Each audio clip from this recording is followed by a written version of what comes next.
ক্রমাগত ধর্ষণ হচ্ছে। এই ধর্ষণের কারণ জানেন? কারণ এই যে মাজারে হামলা হচ্ছে, এগুলোর কোনো বিচার হচ্ছে না। একটা অন্যায় যখন হবে এবং সেই অন্যায় যখন বিচার না হবে, তখন যারা অপরাধী তারা মাথা চারা দিয়ে ওঠে, তারা অপরাধ করার জন্য প্রেরণা পাবে। একের পর এক মাজার আক্রমণ হচ্ছে, বিভিন্ন ধর্মাবলম্বীদের উপর আক্রমণ হচ্ছে। প্রথম আমরা দেখেছি সারাগুলিদের উপর আক্রমণ হয়েছে, এখন মাজার গ্রন্থদের উপর একের পর আক্রমণ হচ্ছে। এগুলোর কোন বিচার হচ্ছে না।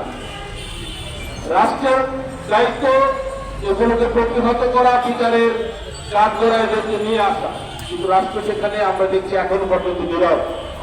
তারই প্রতিবাদে আমরা দাঁড়িয়েছি।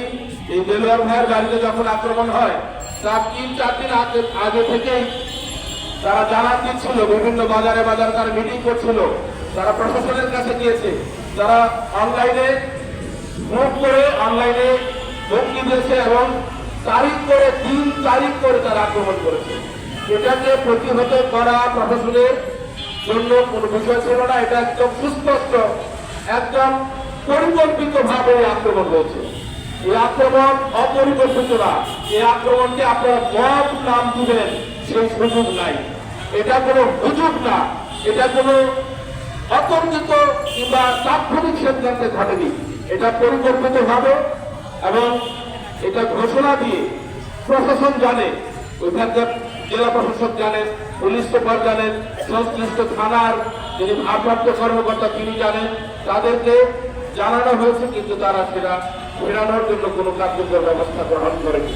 বরং উল্টো এদেরকে বলা হয়েছে, আপনারা আপনাদের নিজেদের জীবনের নিরাপত্তার স্বার্থে আপনারা নিরাপদ স্থানে থাকেন, আপনারা নিরাপদে চলে যান। তাহলে কি বোঝা গেল? যে বোঝা গেল প্রশাসন পরাস্ত হয়েছে।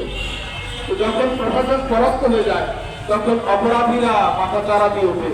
এই যে চুরি ডাকাতি হচ্ছে, এই যে ধর্ষণ হচ্ছে, এটার কিন্তু কারণ এটাই, কারণ বিচার ব্যবস্থা, প্রশাসনের অবস্থা খুব নাজুক হচ্ছে।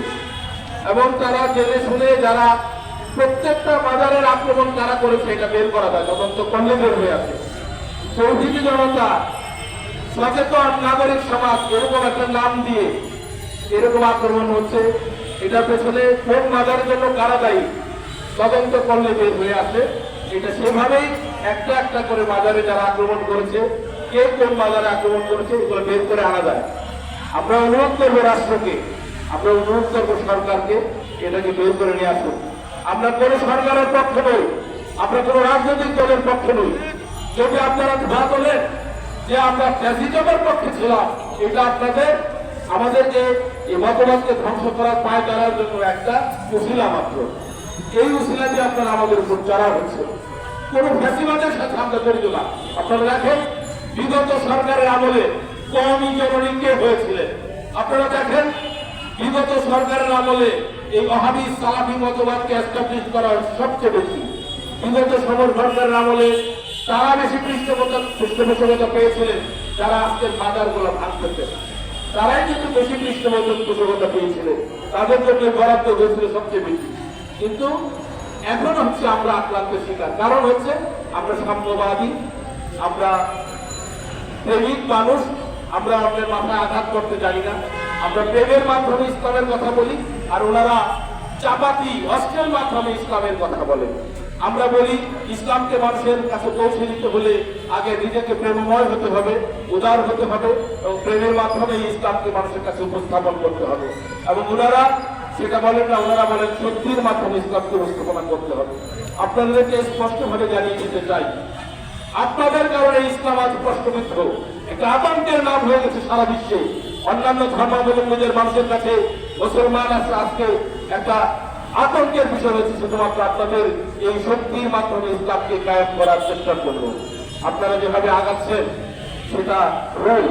এই ইসলামকে ধ্বংস করার পায় তারা।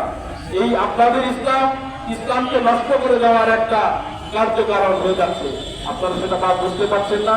আমরা আহ্বান করব সরকারকে, রাষ্ট্রকে, এই সমস্ত ঘটনার একটা একটা করে তদন্ত করে সমস্ত ঘটনার পেছনে যারা ছিল তাদেরকে গ্রেফতার করে দ্রুত বিচারের কাজ করা।